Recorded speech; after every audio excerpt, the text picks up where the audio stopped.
शिवांश जी, बक्सर से। राधे राधे। राधे राधे महाराज जी।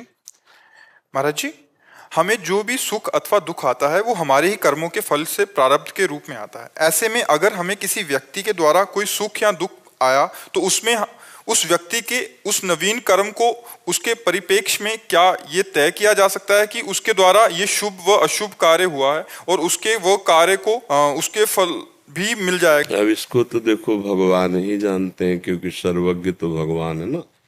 हम लोग कोई अचानक व्यक्ति आता है हमसे प्रतिकूलता कर बैठता है, या अचानक आता है हमें अनुकूलता प्रदान करता है, तो मेरे तो ये प्रारब्ध बन गया। मैं तो ये मानूंगा कि मुझे जो प्रतिकूलता मिली है मेरा प्रारब्ध है, लेकिन वो हमारे प्रारब्ध से प्रेरित होकर पीट रहा है या नवीन कर्म बन रहा है, इसका निर्णय तो भगवान कर सकते हैं, क्योंकि वही सर्वज्ञ हैं। सब सर्वज्ञ तो है नहीं। इतना हम जरूर जानते हैं कि हमारे कर्म के विरुद्ध कोई हमारे साथ आचरण नहीं कर सकता। अगर हमको कोई सम्मान दे रहा है तो कोई कर्म है हमारा, और हमें कोई अपमानित कर रहा है तो कर्म है हमारा। लेकिन जो सम्मान या अपमान दे रहा है उसका नवीन कर्म बन रहा है, वो प्रारब्ध से प्रेरित होकर कर रहा है, ये भगवान जानते हैं। समझ पा रहे हो हमारी बात? इसका निर्णय केवल भगवान कर सकते हैं, क्योंकि वो पीछे का विषय है। अब वो नवीन हिंसा कर रहा है या प्रारब्ध से प्रेरित होकर के हिंसा हो रही है उसके द्वारा, इसका निर्णय भगवान करते हैं। इसलिए शास्त्र धर्म ग्रंथ एक सीमा तक, इसके आगे नेति नेति कह देते ना कि इतना ही नहीं, पूरा सर्वज्ञ तो भगवान है, वही सर्वज्ञ जानते हैं। समझ रहे हो बच्चा? हाँ। तो महाराज जी, मैं संपूर्ण शरणागति चाहता हूँ, पर इसमें मैं एक द्वंद्व की स्थिति में आ जाता हूँ। आपने बताया था कि घर जैसा भी समर्पित कर दो, मैंने वाचिक रूप से अपने कारण व स्थूल शरीर के सहित मन बुद्धि चित्त अहंकार के समर्पित कर दिया, परंतु जब पूर्व अभ्यास या विकार के वजह से कोई अनुचित कार्य बनता है तो उसे मैं ये नहीं स्वीकार करता कि ये भगवान की इच्छा से हुआ है, पर ऐसे में मेरा कर्तापन पुष्ट हो जाता है। उत्तम भक्त का लक्षण है, गुण तुम्हारे समुझे निज दोषा, जेहि सब भांति तुम्हार भरोसा, तुम्हि छाड़ी गति दूसर नाही, बसहु राम तिनके मन माही। यदि कोई अपवित्र आचरण होता है तो मेरा अज्ञान है, ये मेरी गलती है, ये मेरा दोष है, क्योंकि मंगल विधान भगवान कभी अपवित्र आचरण नहीं करवा सकते। अपवित्र आचरण होते हैं देहाभिमान में, अज्ञान में, मोह में, तो ये मेरी गलती है। नाथ, मुझे ऐसा बल दो कि मैं इस शरीर की गलतियों का त्याग करके और आपके चरणों का पूर्ण अनुरागी बन जाऊं। ये बिल्कुल ऐसा ही सबके हृदय में होता है जो भक्त पूर्ण समर्पण की ओर जाते हैं तो इसमें कर्ता तत्व रह जाता है। अगर जैसे देखो, अगर कर्ता तत्व का लय करना है तो समर्पण क्रिया करनी पड़ेगी, क्योंकि ये कर्ता तत्व तो बना ही हुआ है, तो कर्ता सहित दे दो ना। जैसे बिका हुआ घर का नौकर होता है, वो पेमेंट नहीं लेता। अनुचित कार्य प्रभु से प्रार्थना करो ना, प्रभु से विनय करो कि प्रभु मेरे इस अहम में जो दोष है इसे निर्दोष कर दो। तो मत चित्ता सर्वदुर्गाणी मत प्रसादात तरिष्यति। जब हम भगवान को चित्त अर्पित कर देते हैं तो भगवान की कृपा से सारे दोष नष्ट हो जाते हैं। मत चित्ता, हम जब भगवान से चित्त हटाकर विषय चिंतन करते हैं, कोई विषय क्रिया पहले नहीं होती, पहले उसका चिंतन होता है, पहले उसका संकल्प होता है ना। आप सब देखिए, कोई भी क्रिया करने के पहले संपूर्ण क्रिया होगी चिंतन में, फिर एकदम लालसा संकल्प बनेगा, तब वो बाह्य क्रिया होगी। ध्यायतो विषयान पुंसात् संगात तेषु उपजायते, संगात संजायते कामा, कामात क्रोधो विजायते, क्रोधात भवति सम्मोहा, सम्मोहा स्मृति विभ्रमा, स्मृति भ्रंशात् बुद्धिनाशो, बुद्धिनाशात् प्रणश्यति। ऐसे नहीं हो जाता। पहले विषयों का ध्यान होता है, उसका चिंतन होता है, फिर उसके संग की हमारे अंदर लालसा पैदा होती है, कामना होती है, कामना की पूर्ति में लोभ बढ़ता है, कामना की अपूर्ति में बाधा पड़ने पर क्रोध बढ़ता है। मूढ़ता दोनों से छा जाती है, लोभ से भी और क्रोध से भी। हानि ही हानि है। तो हम भगवान में चित्त आविष्ट नहीं किए। उस समय जब हम विषय चिंतन कर रहे थे तो हमने विचार क्यों नहीं किया कि हम शरणागत हैं?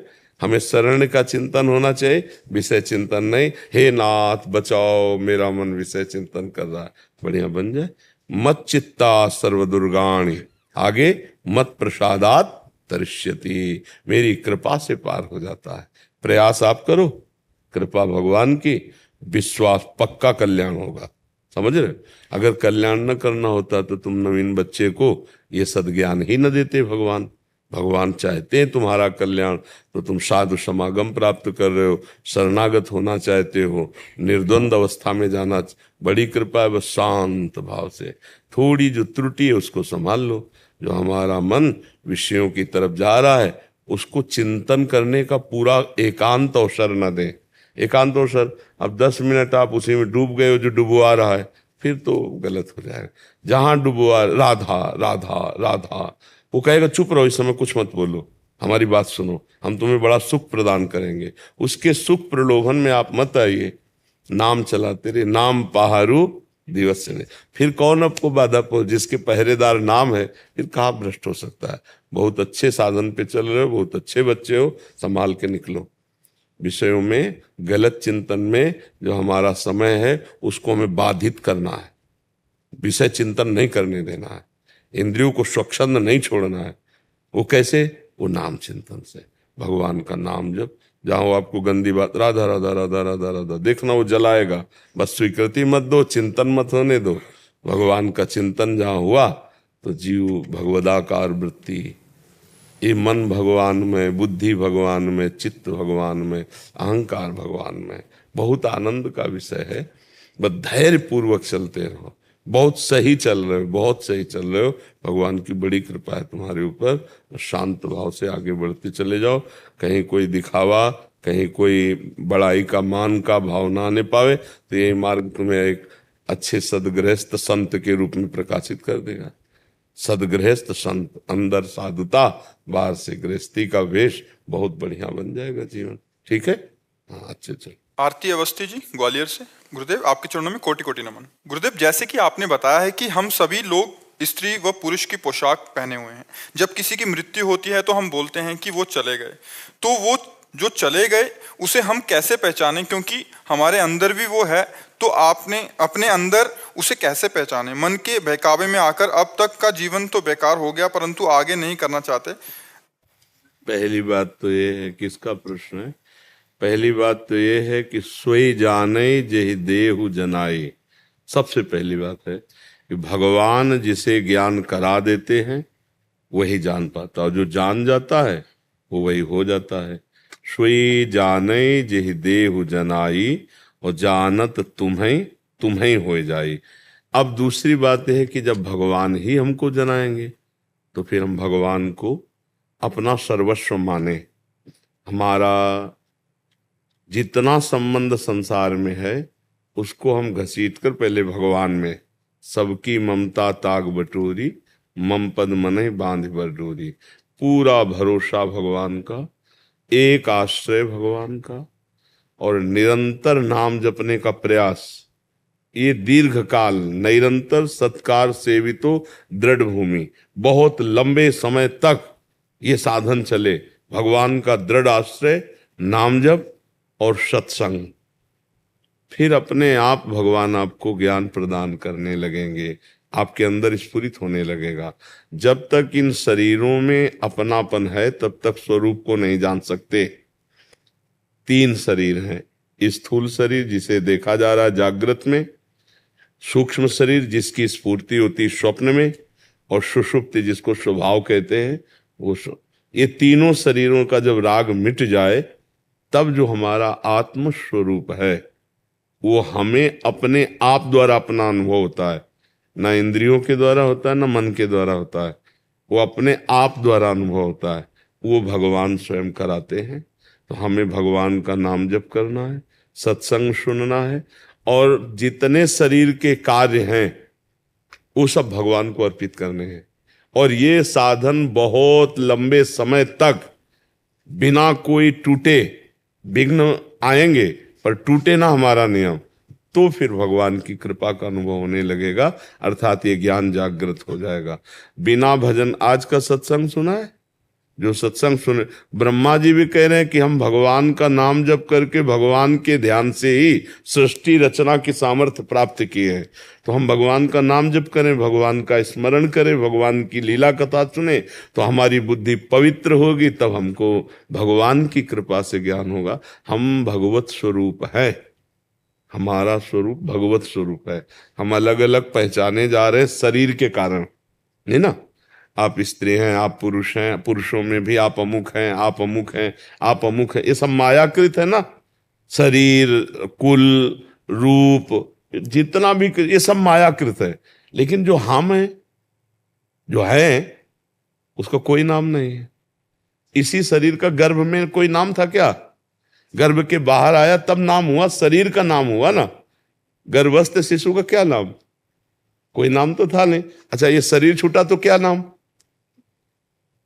वो नाम रहित है, वो रूप रहित है।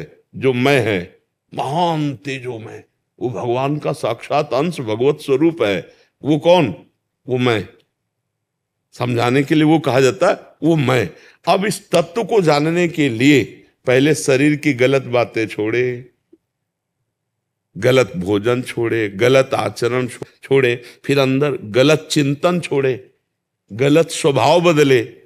पहले हमारा ये तो पवित्र हो, तब हमारा राग हटेगा। जितना हमसे गंदे आचरण होंगे उतने अज्ञान बढ़ता चला जाएगा, और जितना पवित्र आचरण होंगे हमारा ज्ञान बढ़ता चला जाएगा। शरीर पवित्र, मन पवित्र, बुद्धि पवित्र, तो परम पवित्र भगवान का ज्ञान हमारे हृदय में जागृत होगा। अब गंदा भोजन करें, गंदा शरीर अपवित्र करें, और इसके बाद सोचे ब्रह्म ज्ञान हो जाए, तब तो होने वाला नहीं। वो तो होने, इसी में फंस गए हैं। देखो, बहुत जोर का फंसे। हम बातें चाहे ज्ञान की करें, पर शीशा में जब हम देखते हैं तो लगता है हम ही है, और ये हम है नहीं। ये तो पांच भौतिक रचना है भगवान की माया की, ये मैं नहीं हूं। जो अंदर है वो तो शुद्ध सच्चिदानंद में परमात्मा तत्व है। उसी के जानने के लिए तो सब साधक, योगी, मुनि, महात्मा रात दिन भजन कर रहे हैं भगवान का। तो ऐसा नहीं कि ना ज्ञान होता हो। अगर ज्ञान ना होता हो तो फिर साधु महात्मा भगवान को कैसे प्राप्त करे, या जो गृहस्थ भजन करते हो भगवान को कैसे प्राप्त करे? पर भजन के बिना नहीं। जब तक भजन निरंतर नहीं होगा, शरीर संसार का चिंतन नहीं छूटेगा, गंदी बातें नहीं छूटेंगी, तब तक ये ज्ञान केवल बातों से होने वाला नहीं, ये पढ़कर के होने वाला नहीं। पढ़कर सुना सकते हो दूसरे से, तालियां पिट सकती हैं, लेकिन आप माया की पिटाई से अपने को नहीं बचा सकते। काम, क्रोध, लोभ, मोह, मद, मत्सर, जन्म, मृत्यु, इस चक्र से नहीं। वो तो भगवान ज्ञान कराते, वो अंदर ही बोध होता है। इसलिए खूब नाम जप करो। बड़े बड़े संतों ने, बड़े बड़े महापुरुषों ने, शास्त्रों में सब जो ये नियम ले लिया कि हर श्वास नाम जप करेंगे, क्या जाता है? राधा राधा, कृष्ण कृष्ण, राम राम। जो गुरु जी ने आपको नाम दिया हो, बार बार उसको अभ्यास कर लो। अभ्यास बन जाएगी तो आप छोड़ना चाहो तो भी नहीं छूटेगा। अभ्यास है, और जिसका निरंतर भगवान का चिंतन होने लगा तो भगवान उसे दिव्य ज्ञान प्रदान कर देते हैं, भगवान प्रदान करते हैं। वो जो अपना अनुभव होता है ना, वो भगवान प्रदान कर। सोई जाने जे देह जनाई। तो भगवान की शरण में होकर भगवान का नाम जप करो, तभी जान पाओगे, नहीं तो बहुत कठिन है। भूख लगती तो ये थोड़ी लगती कि प्राणों को भूख लग रही, मुझे लगती है। प्यास लगती तो मुझे लगती है, ये थोड़ी लग रहा है कि प्राणों का धर्म है भूख प्यास। देखना नेत्रों का धर्म है, सूंघना घ्राणेंद्रिय का धर्म है, सुनना कान का धर्म है। लेकिन हम ये थोड़ी भेद कर पा रहे हैं। हम तो यही जान रहे हैं, मैं सुन रहा हूं, मैं देख रहा हूं, मैं बोल रहा हूं, मैं खा रहा हूं, मैं पी रहा हूं। इतना तन्मय हो गया कि मैं स्वस्थ हूं, मैं गोरा हूं, मैं काला हूं, मैं बीमार हूं, मैं विद्वान हूं। मैं माया ही माया रच गई।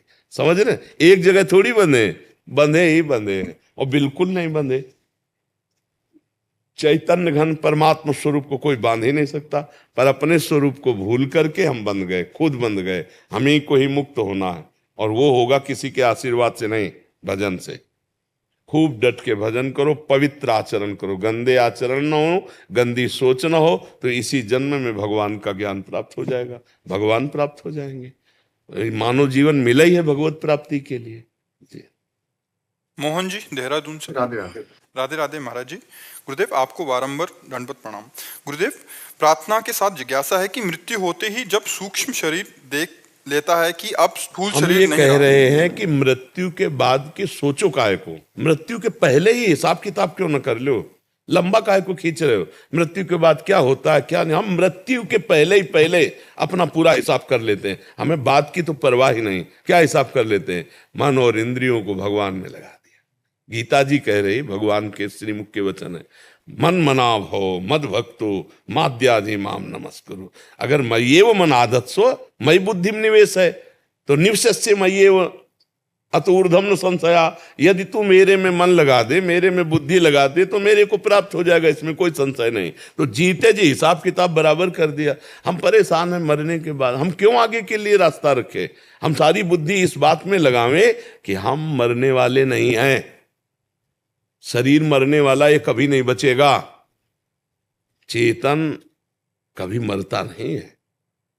ईश्वर अंश जीव अविनाशी, चेतन अमल सहज सुख राशि। ये जो मरने के बाद की यात्रा है, ये मरने के वाले शरीर में राग करने के कारण है। अगर ये राग हटाकर भगवान में लगा दो, परमात्मा में लगा दो, तो मरना ही खत्म हो गया, शरीर छूटा, अपने भगवान के स्वरूप को प्राप्त हो गया, अपने स्वरूप को प्राप्त हो गया। ये आगे वाली जो यात्रा की दौड़ भाग सोच रहे हो, उसे मिटाने के लिए सोचो ना।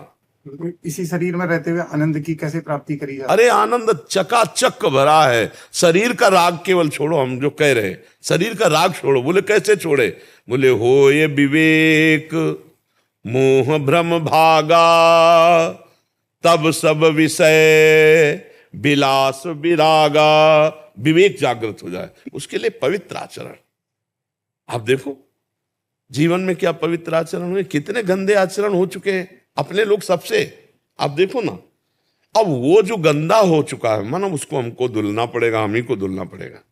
जो गंदगी हमने फैलाई उसे हम ही समेटना पड़ेगा। अब जब गंदगी समेटना चाहे तो गंदा मन गंदगी की तरफ जा रहा, हमें साथ नहीं दे रहा, बहुत जलन पैदा होती। वो कहता है ये भोगो, अगर ना भोगो तो जलन पैदा होती ना। अब भजन में बैठो तो प्रपंच की बातें करवा रहा है, बड़ी समस्या है ना। इसी को लड़ना कहते हैं, ये युद्ध है, हमको ये लड़ना पड़ेगा। इसी जन्म में आनंद की प्राप्ति होगी, नहीं तो सुअर कुत्ता बन के थोड़ी हम भजन कर पाएंगे। सुअर कुत्ता बन के भजन कर पाएंगे क्या। अन्य 84 लाख योनियों में कोई ऐसी योनि है जिससे भजन हो सकता है, एक केवल है मनुष्य योनि। तो अब अपने मन को बार बार समझाकर जहां जहां जाता है हटाकर भगवान के नाम में लगाओ, और जबरदस्ती जबान से नाम जप करो, जबरदस्ती जिद्दी स्वभाव बनाओ। नहीं इतना जप करना ही है। और जब गलत प्रेरणा करे मन, तो जबरदस्ती मना करो, मत करो गलत, नहीं तो फिर दुर्गति हो जाएगी, बहुत दुर्गति हो जाएगी। ये मन ही, जितनी जेलें भरी, हम बार बार कहते हैं मन ही के द्वारा भरी हैं। मन बोले हम मन नहीं माना कर बैठे, मन नहीं माना मार दिया, मन नहीं माना हमने ऐसी क्रिया, तो जेल भरी है और नरक भोगना पड़ता है। तो मन को तो मनाना पड़ेगा, और मन को मना ले सोई महात्मा। वो चाहे गृहस्थी में हो, चाहे पैजामा कुर्ता पैंट शर्ट में, वही महात्मा है जो मन को मना ले।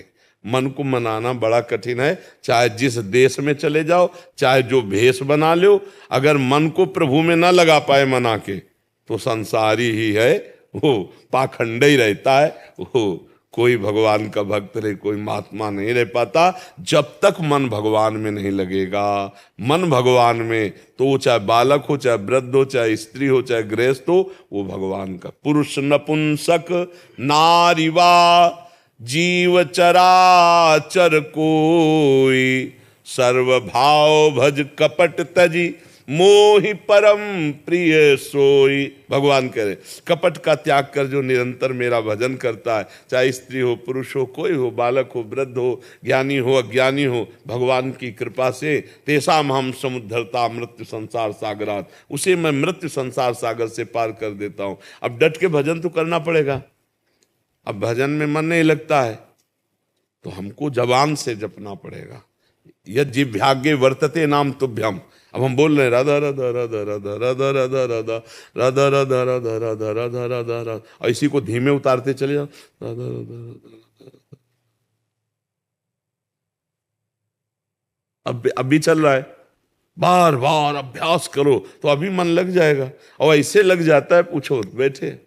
अब चल रहा है, कोई प्रयास नहीं, कोई जान नहीं सकता कि भजन कर रहे, अंदर ही अंदर चल रहा है, अभी आनंद आने लगेगा।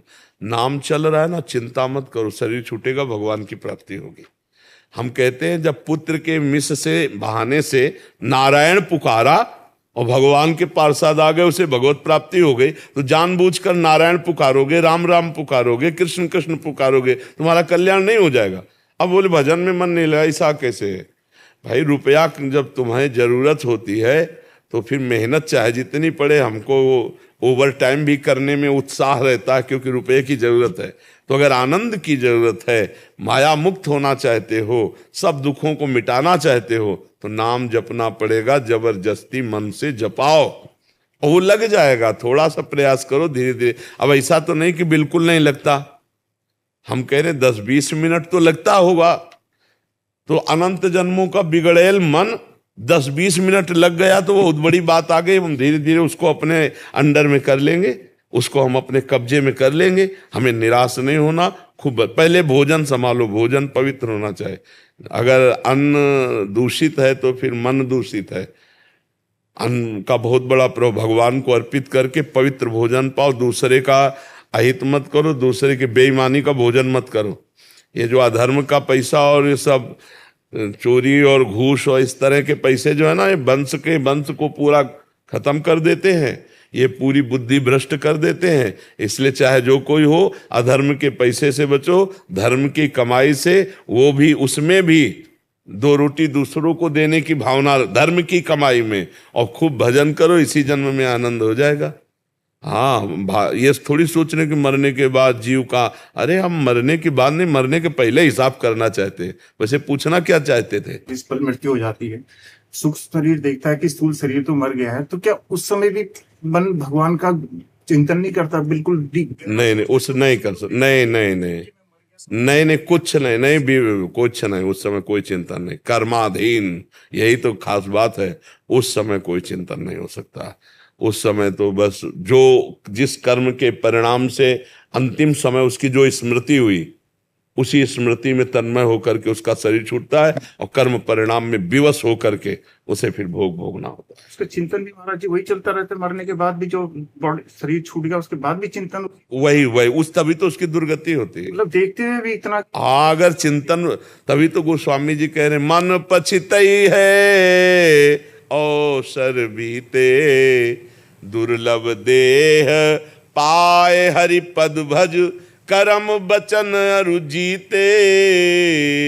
मन पछितई है अवसर बीते, सुत बनितादि जान स्वार्थ रत, ना करुनेह सभी ते, अंतहि तो ही तजेंगे पामर, तू न तजय अब ही ते। मन पछितई है अवसर बीते।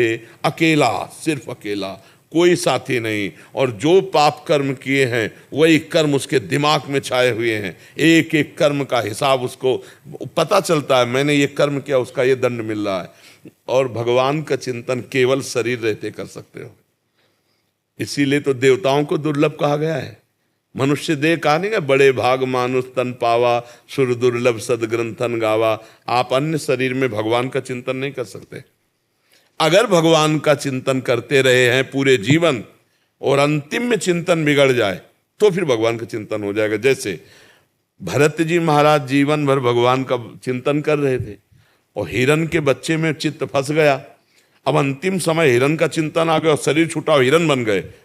तो आप देखिए, भागवत में पढ़ के देखना, हिरण के शरीर में भी गंडकी नदी में खड़ा करके वैसे भजन करते थे जैसे भरत जी के रूप में कर रहे। वो भजन नष्ट नहीं होता, अविनाशी है भगवान का भजन। जैसे हमने 100 बार राम राम जपा, राधा राधा जपा, तो अब जब मान लो ना भगवत प्राप्ति हुई किसी कारण से, तो अगला जो जन्म होगा तो वो 101 से भजन शुरू होगा, 99 से नहीं होगा। वो अविनाशी भजन है।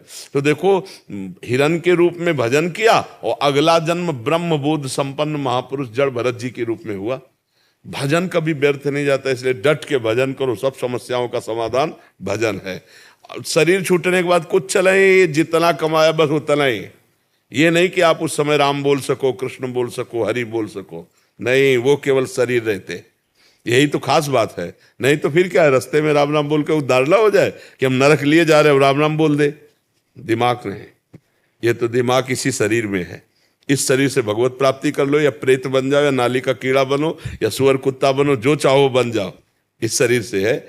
बस शरीर छो, इसीलिए तो कहा दुर्लभो मानुषो देहो, इसी शरीर से भजन कर सकते हो, अन्यथा भजन फिर तो भोग ही भोग है। एक बार भी भगवान की याद नहीं आएगी जिंदगी में। अगर यहाँ भजन नहीं किया तो एक बार भी भगवान की याद, और अगर भजन किया है तो एक नाम भी हिसाब में रोड़ा पड़ जाएगा।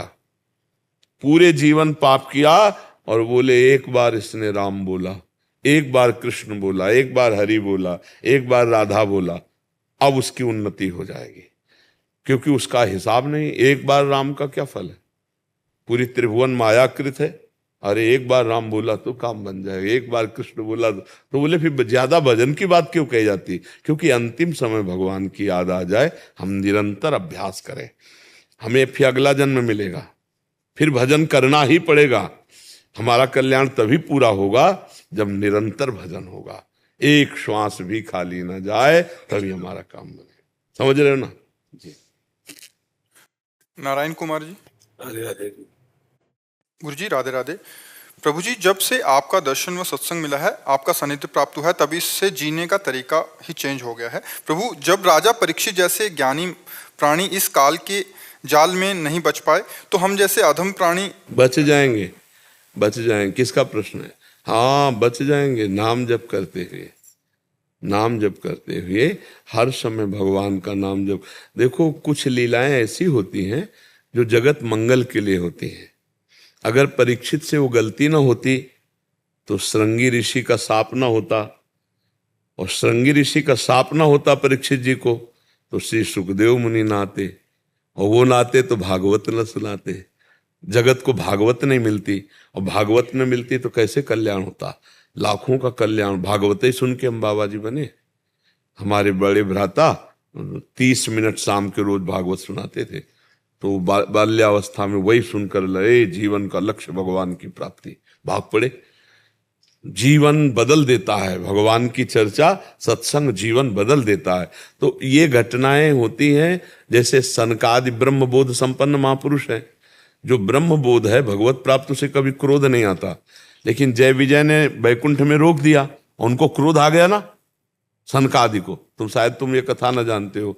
तो सनकादि को क्रोध आ गया, उन्होंने शाप दे दिया, जाओ 3 जन्म तक दैत्य बनो, क्योंकि भगवान की लीला होनी है।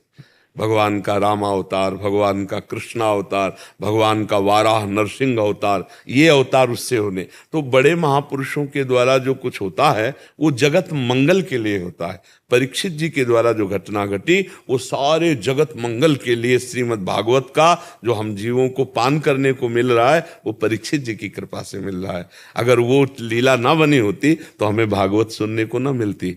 भागवत भगवान के चरित्र हमारे जीवन को पवित्र करके भगवान की प्राप्ति कराते हैं। समझ पा रहे ना बच्चा? वहां ऐसा नहीं कि परीक्षित जी को कलिकाल ने परास्त कर दिया, शरण में गिरा था। आप सुने हो चरित्र? परीक्षित जी के चरणों में गिरा था कलयुग, तो उनका मैं शरण में हूं। तब उन्होंने 5 स्थान दिए थे: शराब पीने वाला, पराई स्त्री से व्यभिचार करने वाला, जुआ खेलने वाला, हिंसा मांस खाने वाला और स्वर्ण चोरी करने वाला। 5 स्थानों में कलयुग का वास बताया है। अगर इन 5 में से किसी एक का भी संग हुआ तो कलयुग अपना प्रभाव दिखा देगा। तो ये चीजें खाओ पियो मत, किसी की चोरी मत करो, नाम जप करो। कहाँ कलयुग? यहाँ कहाँ कलयुग दिखाई दे रहा है? सत्संग में कलयुग दिखाई दिया? सत्संग हो रहा था, कहाँ कलयुग है? कलयुग तब जब अभी निंदा स्तुति प्रपंच शुरू कर दियो, अभी कलयुग हो गया। तो हम वो करें ही ना कार्य जिससे कलयुग हमारे मस्तक पर चढ़ जाए, हमारी बुद्धि पर। तो हम गलत कार्य करें ना, तो अभी सतयुग है, कहाँ कलयुग है? भगवान का नाम जप कर रहे हैं, धर्म पूर्वक कमा के खा रहे हैं, दूसरों की सेवा करें, कहाँ कलयुग है? अब जो पापाचरण कर रहे हैं, भगवान से विमुख है, तो कलयुग तो है ही है। परीक्षित जी को कलयुग छू भी नहीं सकता। ये लीला इसलिए हुई हम लोगों का परम कल्याण करने के लिए। जिनको गर्भ में ही भगवान का साक्षात्कार हो गया उनको कलयुग क्या कर सकता है, समझ रहे ला। परीक्षित जी को तो गर्भ में ही भगवान के दर्शन हो गए थे। जब ब्रह्मास्त्र अश्वत्थामा ने संधान के, देखो कितनी मूर्खता हो गई अश्वत्थामा, एक गर्भस्थ बालक को मारने के लिए ब्रह्मास्त्र का संधान कर दिया। को बच ही नहीं सकते थे वो तो भगवान गर्भ में प्रवेश करके। तब परीक्षित ने वहां गर्भ में भगवान के दर्शन पाए थे। उनका कलयुग कैसे बिगाड़ सकता है। पर ये लीला भगवान के द्वारा इसलिए हुई कि जगत मंगल हो जाए, जगत मंगल। ये श्रीमद् भागवत का जो जगत को श्रवण करने का सौभाग्य मिला, ये परीक्षित जी की कृपा से मिला। समझ रहे ना बच्चा। लेकिन हम कलकार के लोग बहुत अधमी हैं, इतना ज्ञान नहीं है प्रभु। कोई जरूरत नहीं, लेकिन राम राम तो बोल सकते हो प्रभु वो तो आपकी कृपा से कोशिश। तो फिर कोई बाधा नहीं हो, इससे बड़ा कोई ज्ञान नहीं है। नाम के सदस्य कोई ज्ञान नहीं, नाम के सदस्य कोई तपस्या नहीं, नाम के सदस्य कोई तीर्थ स्थान नहीं, नाम के सदस्य कोई साधन नहीं। अगर तुम्हारे मुख से ईमानदारी से नाम चल रहा है तो तुम निश्चिंत हो जाओ, निश्चिंत हो जाओ, हमारी बात समझ लो। और नाम न जब करे हो ऐसे कह दे वो तो चलता है, नहीं ऐसे नहीं कर। कोई लोग जैसे कई ऐसे लोग होते हैं कि वो तो 24 घंटे चलता है, झूठ बोल रहे हो। 24 घंटे चलता है ना जिनके, वो बोल नहीं सकते कि 24 घंटे चलता नहीं। हमें जैसे अपने लोगों से भी पूछा जाए ना तो ऐसे कहेंगे भगवान जितना करवा लेते उतना होता, बकाया अभी छक के भजन करने को नहीं मिला। मन तो यही कहता है कि भगवान कृपा करें, हर समय भजन, भजन की भूख बढ़ती है। रात दिन भजन करने पर भी रोना आता है कि यार वो भजन नहीं हो रहा जैसा होना चाहिए। और लोग कह देते वो तो 24 घंटे चलता है, तो सोते कई बजे हो, झूठे होते हैं। अब हम उससे पूछना शुरू करें तो झूठा होता चला जाएगा। वो झूठ बोल रहा है कि हम 24 घंटे, जिनके 24 घंटे भजन होगा वो बोल ही नहीं सकते कि 24 घंटे भजन होता है। इसलिए सावधान, भजन को अंदर से पकड़ो, फिर देख लो नाम जपते जपते सब ज्ञान अंदर जाकर। जितने महात्मा हुए बच्चा, हम ऐसे ऐसे संतों के दर्शन किए हैं गंगा किनारे बचपन से। बाबा जी ककारा नहीं पढ़े कभी, ककारा मात्रा नहीं आती, और वेद वाक्य ऐसे निकलते हैं, वेद वाक्य निकलते हैं। बस क्यों, देखो जिनको हम ऐसे संत भगवान को देखा है जिनके पास रुद्राक्ष की माला नहीं, 108 कंकड़ ऐसे रखे हुए ऐसे जपते थे। एक ओम, ये 2 ओम, ये 3 ओम, गांव के अनपढ़ और ऐसे सिद्ध महात्मा कि जो बोल दे वो सत्य हो जाए। बड़े बड़े उनके चरणों, और जप ऐसे 1 ओम, ये 2 ओम कंकड़ से भगवान का स्मरण मात्र संपूर्ण ज्ञान प्रदान कर देता है। कोई भी भक्त बताओ जो अज्ञानी रहा हो, कोई भक्त का नाम लो।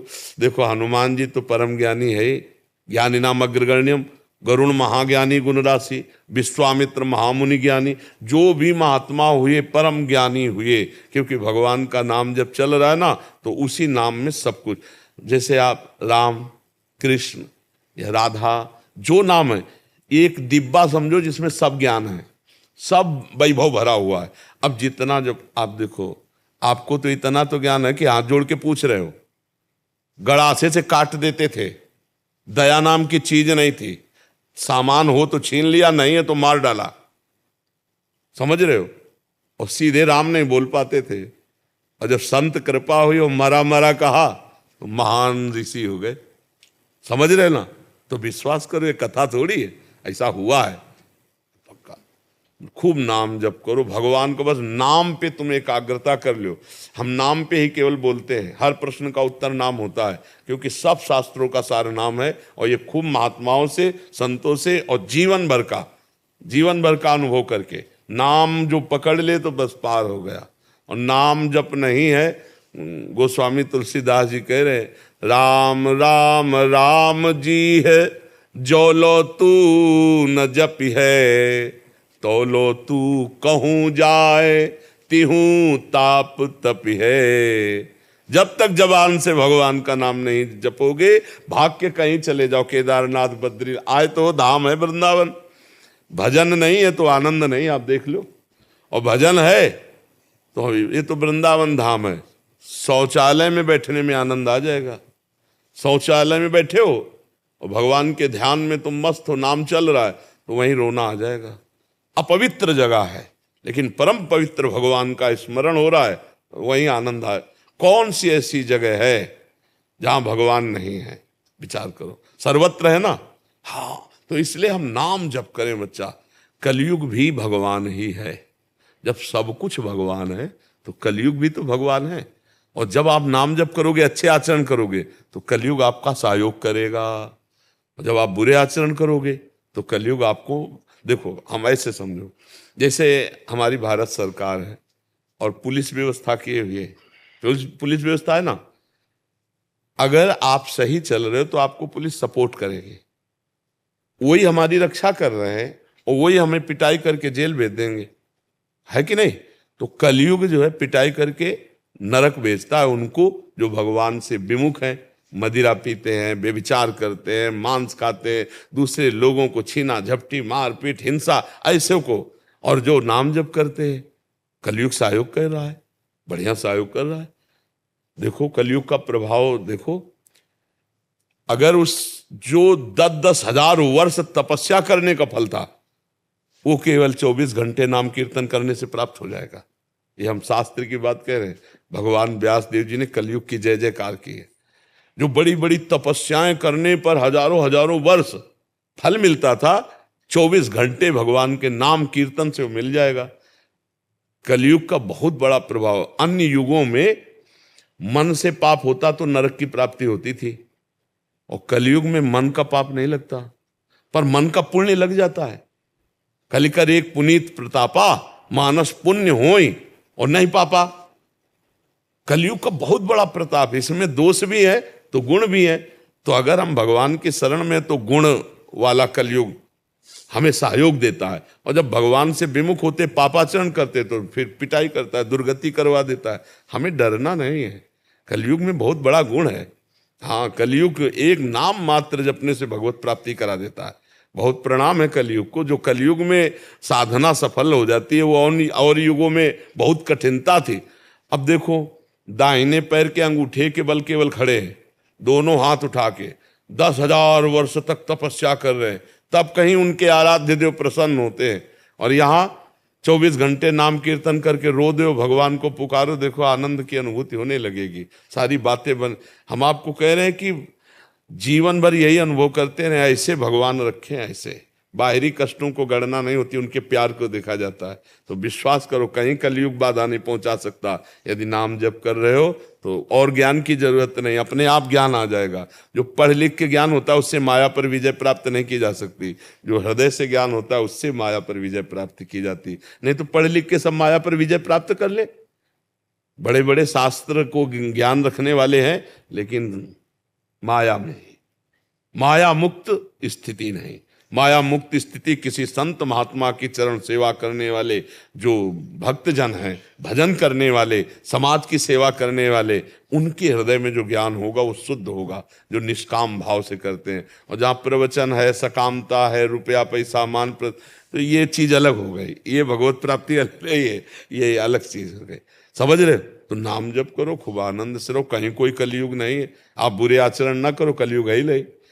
आप बुरे आचरण करोगे, कलयुग है, कलयुग है। तो हमें नाम जप करना है, अच्छे आचरण करना है, भगवान के चरित्र सुनना है और भगवान से जुड़े रहना है हर समय।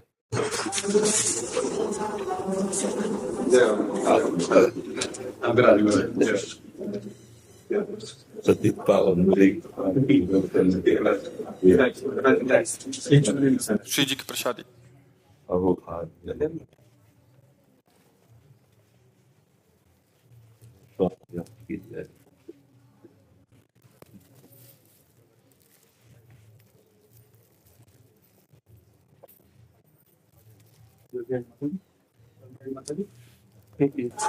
कुत्ते की पहचान तो रखना से ही है।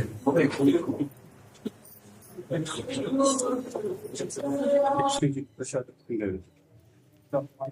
श्री जी की प्रसाद लाडली जी और मित्र सबको ऐसे तो चरणों में बैठते शरीर अस्वस्थ किडनी के कारण नहीं, तो चरणों के पास बैठने देते। हरिवंश गोसाई भजन की रीति सुकृति को जाने, राधा चरण प्रधान सोदन जाति करत खवासी, कुंज केली दंपति तहाँ की करत खवासी। भगवत प्रसाद प्रसिद्धता के अधिकारी, विधि निषेधने दास अनन उत्कट व्रत धारे। व्यास सुवन पथ अनुसरे, सोई भले पहचानी है। हरिवंश गोसाई भजन की, रीति सुकृति को जानी है। ऐसे ऐसे महापुरुष धाम के शोभा हुए हैं। हासुधीर उद्योत कर रसिक छाप हरिदासी, जुगल नाम सो नैन जपति निधि कुंज विहारी। अवलोकत रहे केली सखी सुख के अधिकारी। गान कला गंधर्व श्याम श्यामा को तोसे, उत्तम भोग लगाए मोर मरकट तिमि पोसे। नृपति द्वार ठाड़े रहे, दर्शन आशा जास की। आसु धीर उद्योत कर रसिक छाप हरिदास की। ये सब ब्रज वृंदावन इसलिए धन्य है कि इन महापुरुषों के भी चरण रज भगवान श्री राधा कृष्ण भगवान की दिव्य लीला स्थली तो है, लेकिन भक्तों को भी लीला स्थली। जहाँ भक्त है वहीं भगवान है, और जहाँ भगवान है वहीं भक्त है।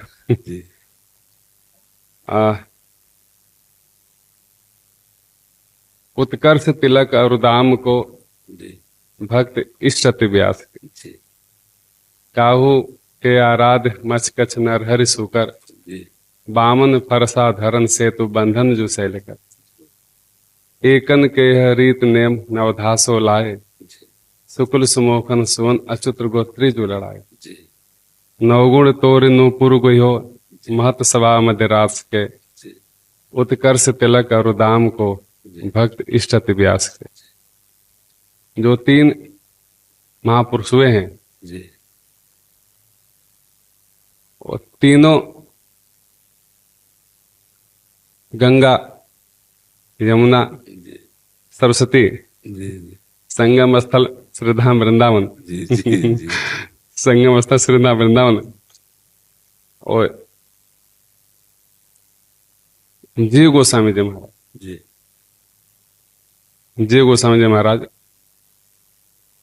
जो खड़ गोस्वामी जो महा प्रभुपाद हुए हैं, जीव गोस्वामी जी बैराग तो थे ही, प्रेम तो थे ही, लेकिन परम विद्वान। विद्वताओं में सर्वमान्य थे, लेकिन वाद विवाद से हमेशा रहित थे। वाद विवाद से हमेशा उनका जो ज्ञान था, जीव गोसाई सर गंभीर, बेला भजन सुपक कसाय न कबहू लागी। वृंदावन दृढ़वास जुगल चरण अनुरागी। पोथी लेखन पान अघट अक्षर चित दीनो। सदग्रंथन को सार सबे हस्तामल कीनो। सदग्रंथन को सार सबे हस्तामल कीनो। तो सबका सार तो यही है जो आप वितरित कर रहे हैं। अपना संपूर्ण जीवन में आप भक्ति दान भयहरन भुजा सुखानंद पारस परस। भक्ति दान जितने दान होती है सबकी महिमा अनंत है, लेकिन जो भक्ति दान करता है वो भगवान को ही दान करता है।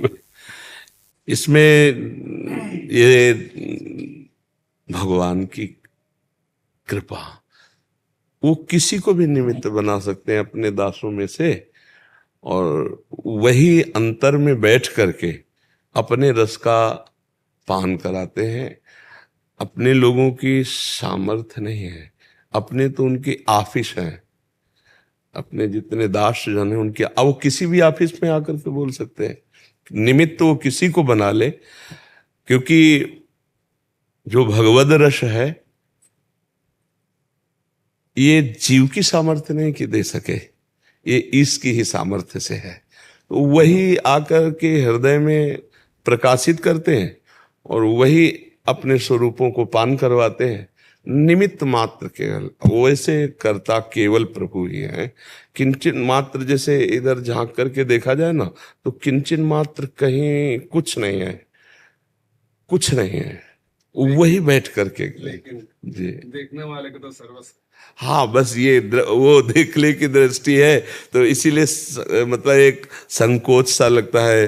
जैसे अभी उन्होंने ऐसा कुछ, तो संकोच सा लगता कि प्रभु आप जान नहीं पा रहे हो, आप केवल साउंड को देख रहे हो, अंदर की चिप को नहीं देख रहे हो। अंदर जो चिप है वो केवल प्रभु ही है, वही कर रहे हैं, बाहरी कुछ नहीं, किसी की सामर्थ्य नहीं है, किसी की भी किंचन मात्र सामर्थ्य नहीं है। भगवान की ये जो त्रिगुणमयी माया का थपेड़ा चल रहा है, तो जो भगवान के भक्तों की महिमा गाई जाती है, तो भक्त नहीं रह जाते, उनमें भगवान ही विराजमान हो जाता। तस्मित तज्जने भेदा भावात, तस्मित तज्जने भेदा भावात, उनमें भेद नहीं रह जाता, क्योंकि उनका मन कृष्णाकार, बुद्धि कृष्णाकार, चित्त कृष्णाकार, अहम कृष्णाकार। तो देखने में वो पुरुष रूप दिखाई देते हैं या स्त्री रूप दिखाई देते हैं, लेकिन तत्वतः वो प्रभु ही हैं, प्रभुमय हो जाते हैं। तो प्रभु ही बैठ करके जगत कल्याण, जगत मंगल करते हैं। आप संतों का जो रूप बाहरी है वो केवल देखने में ऐसा व्यक्तित्व जैसा लगता है, लेकिन वो व्यक्ति नहीं है, वो समष्टि है, वो परमात्मा स्वरूप अंदर बैठ जाता है, उसी से जगत मंगल होता है। जगत मंगल करने के लिए जो भगवान के भक्तजन होते हैं उनमें भगवान विराजमान हो जाते हैं। वो भगवत स्वरूप, ब्रह्मविद ब्रह्मई भवति, भगवत स्वरूप हो, जानत तुम्हें तुम्हें हो जाई। फिर वो जो बात होती है वो भगवान से ही केवल होती है। यंत्रवत कठपुतली का जो ऐसे हो रहा है, वो पीछे उंगलियां चल रही किसी और की, बस वो पर्दे के पीछे जो उसको, तो उसी का सारा यश है।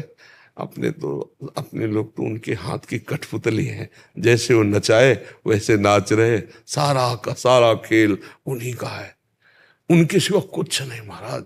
जिधर झांक के देख तो केवल उन्हीं का खेल चल रहा है, बस उन्हीं, वो